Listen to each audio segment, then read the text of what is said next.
Welcome all of you in today's the third chapter of economic survey, and today we'll be discussing fiscal development and chapter का नाम है revenue relish. Okay, fiscal development, fiscal क्या होता है? Fiscal is anything related to finance and government के aspect में fiscal development मतलब government जो भी करती है, टैक्स पॉलिसी हो गया, ट्रेड पॉलिसी हो गया, इन्वेस्टमेंट पॉलिसी हो गया, इनकम पॉलिसी हो गया, एक्सपेंडिचर पॉलिसी हो गया, all these are the part of fiscal development.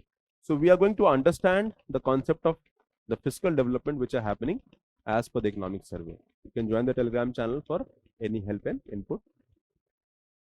Now coming to 2023, तो economic survey starts on a positive note और इनका मानना है कि गवर्नमेंट अपने डेट को कम कर पाएगी and we are going to reduce the fiscal deficit and will bring down to 6.4% of the GDP. तो अगर हम बात कहते हैं so government is on the path of fiscal consolidation. Now what do you mean by fiscal consolidation? It means that from fiscal point of view government अपने expenditure को कम कर रही है एंड गवर्नमेंट अपने इनकम को बढ़ा रही है. So that is the concept of fiscal consolidation. With fiscal consolidation government अपने डेट को लॉन्ग रन में कम करती है एंड जो फ्यूचर जनरेशन है उनके ऊपर भी डेट कम होगा. सो हमारा जो टारगेट है फिस्कल डेफिसिट का मतलब कि किसी भी ईयर में in any financial year how much government is spending more than the income, सरकार कितना इनकम के ऊपर खर्च कर रही है. So India is going to bring down the fiscal deficit to 6.4%. As per the budget also हम लोग ऑलरेडी इसको मीट कर लेंगे. तो 6.4% ऑफ जीडीपी मतलब it is still very high. एक हम लोग का जो एज पर वेरियस पैरामीटर्स हमारा फिस्कल डेफिसिट जो प्री कोविड में टारगेट था that was to bring down to 2.5%. 2.5 to 3% एक रेंज है, यहाँ तक ले आके रोक देना है. So deficit should not be 3.5%, sorry 2.5 to 3%. तो इनफैक्ट कोविड से जस्ट पहले हमारा जो ईयर था उसमें 3.8 हमारा टारगेट था, लेकिन कोविड ईयर की वजह से 4.6 हो गया और फिर ये बढ़ के 9.2 हो गया बिकॉज ऑफ द कोविड. तो फिस्कल जो हमारा पाथ था उसको हम मीट नहीं कर पाए and that is a big challenge. तो financial stability of union government has made easier by following factor. अब सरकार का जो डेफिसिट है वो कम हुआ है, कम हो रहा है as per the target that we had made.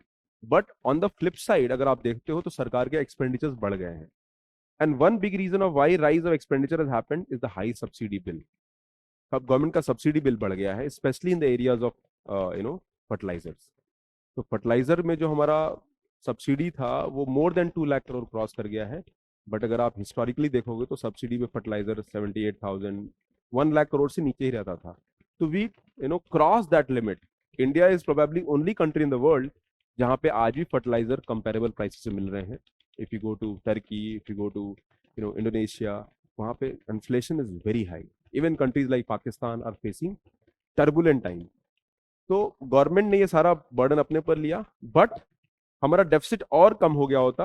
But external factors की वजह से ऑयल, गैस ये सब महंगा हो गया है एंड फर्टिलाइजर के प्राइसेस भी महंगे हुए हैं. एंड फर्टिलाइजर प्रोडक्शन जो डोमेस्टिक लेवल पे होता है वो भी गैस बेस्ड प्लांट से होता है.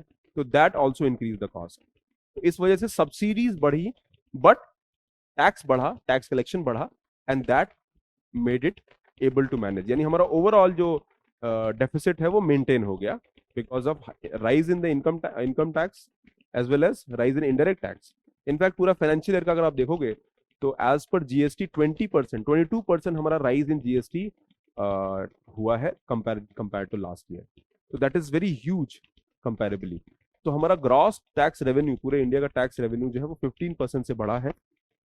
एक्सपेंडिचर भी बढ़ा है बट टैक्स भी बढ़ गया है. तो overall we have been able to stabilise, driven by expansion of tax base as a result of structural reforms like GST and digitalization of business activities. जो लास्ट स्लाइड में हम डिस्कस कर रहे थे, the reforms have happened and one big reform is tax reform. Tax reform में government का objective होता है टैक्स बेस को वाइड करना. Tax base means more people paying taxes और you can say that the tax के जो sources हैं वो बढ़ जाते हैं. That is the prime objective. तो टैक्स बेस में GST as well as direct tax बढ़ा है. जीएसटी इनडायरेक्ट टैक्स है. डिजिटलाइजेशन की वजह से the business have become more formal. तो जो टैक्स की चोरी होती है या टैक्स की हाइडिंग होती है वो कम हो गई है and that is a positive indication.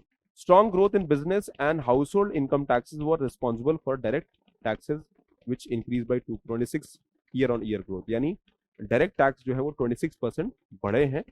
So that is a good indication, यानी हमारा टैक्स जो है, टैक्स इज बॉइंट, इसको हम टैक्स बॉयंसी कहते हैं या टैक्स बॉइंट है. टैक्स बॉइंट का मतलब the tax growth rate is higher than the in general growth rate. तो टैक्स ग्रोथ रेट रेगुलरली बढ़ रहा है, that is a positive side. But on the flip side अगर हमको डेफिसिट की बात करनी है,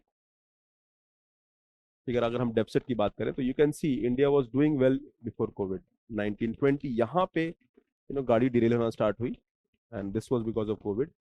देन 9.2 पहुंच गया, फिर कम होना हमने शुरू कर दिया है.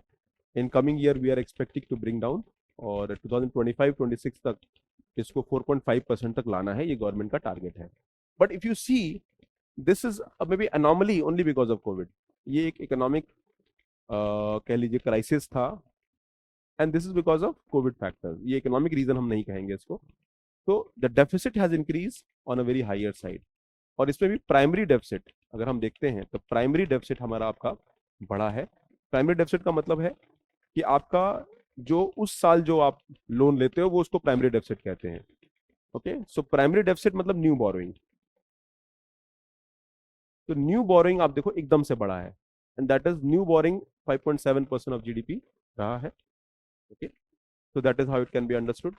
केपेक्स की बात करते हैं, the next year, next aspect. Capex जो है, केपेक्स यानी इन्वेस्टमेंट इन द इकोनॉमी, वो बढ़ा है. एंड केपेक्स जो है काफी you can C 19% growth in capex. और टोटल एक्सपेंडिचर जो होता है उसमें केपेक्स का ग्रोथ 12 से 19% हुआ है. केपेक्स का ग्रोथ का मतलब इकोनॉमी में हम लोग इन्वेस्ट कर रहे हैं towards towards improving the capacity of the economy in long run. You're investing highway, road, factories, investment, R&D. तो ये सारा हमारा काम होता है.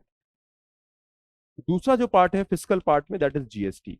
जीएसटी में 1.4 करोड़ टैक्स पेइंग इंडिविजुअल्स हमारे इंडिया में हो गए हैं. And that is a very, tax paying individual भी होते हैं और कंपनीज एंड फर्म्स भी होती हैं. आपको पता है जीएसटी नॉर्मल लोग भी पे करते हैं.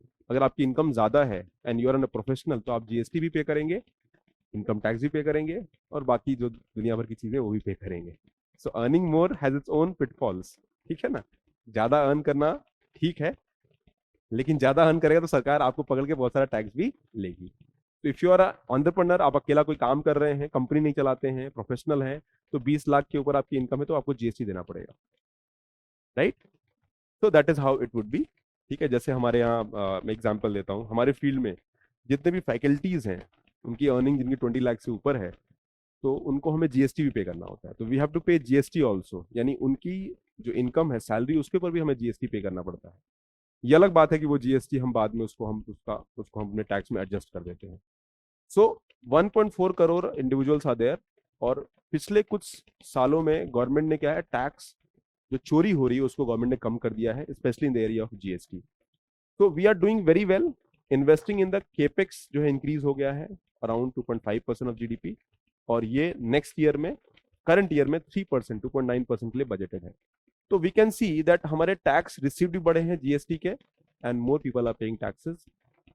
गवर्नमेंट बहुत सारे इंसेंटिव्स दे रही है इकोनॉमी के लिए, स्पेशली केपेक्स लिंक. जैसे मान लीजिए हाईवे बनाना है, इन्वेस्टमेंट करना है, एग्रीकल्चरल इंफ्रास्ट्रक्चर क्रिएट करना है आपको, एक मान लो, let's for example you have to invest in product, agro processing industry पे इन्वेस्ट करना है, तो वहाँ गवर्नमेंट बहुत सारी सब्सिडीज भी दे रही है और इंटरेस्ट फ्री लोन्स दे रही है.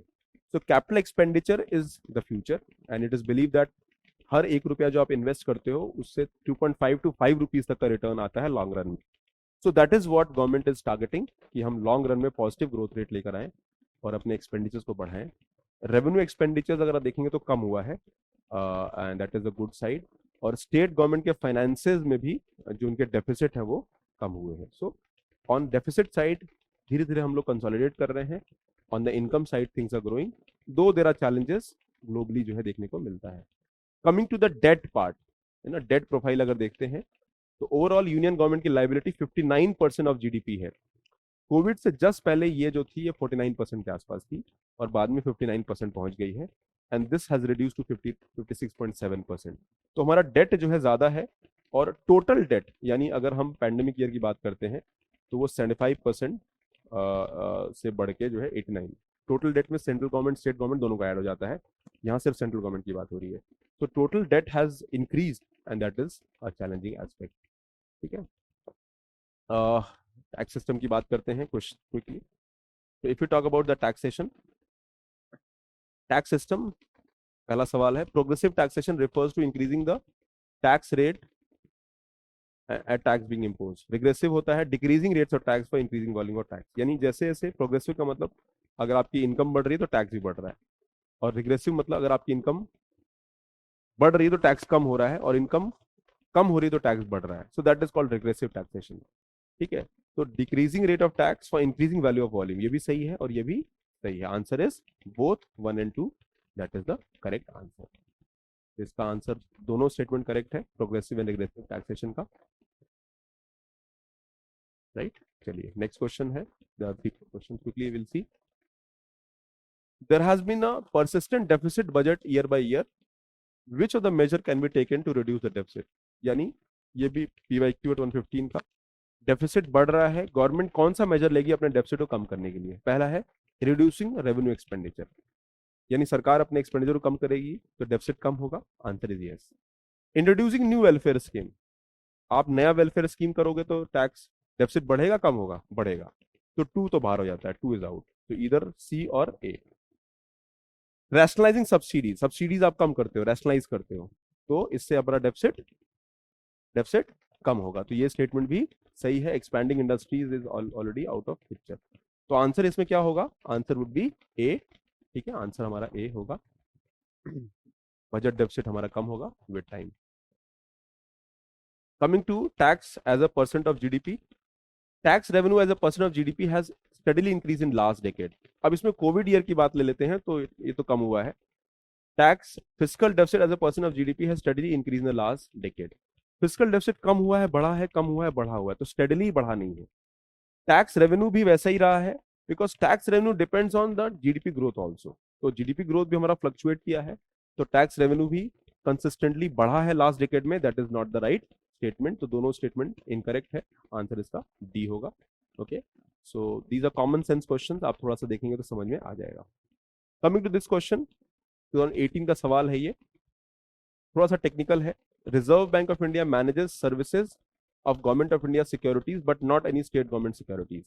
आरबीआई सेंट्रल गवर्नमेंट का सिक्योरिटी और स्टेट गवर्नमेंट सिक्योरिटी दोनों को ही मैनेज करती है, ये स्टेटमेंट गलत है। ठीक है, treasury bill issued by central government, not issued by state government. हाँ, T bills are issued by central government, state government issue नहीं करता है। Treasury bill offer are issued at discount from the par value, T bill आपको discounted value में मिलता है, ये भी सही है। तो इसमें आंसर आपका सी जो है करेक्ट होगा, 2 and 3 वुड बी करेक्ट। ठीक है, तो 1 आपका इनकरेक्ट होगा, तो आंसर इज सी। ठीक है, so that is all today. You can contact my team for any kind of free counseling, and that is all for today. Thank you very much. Video को like करिए, channel को subscribe करिए, and I will be sharing all the videos, जो भी economic survey हैं वो सारे chapters में वीडियो बना के दूंगा। Do follow them and follow the Telegram channel for any kind of the PDF वहाँ पे शेयर हो जाएगा।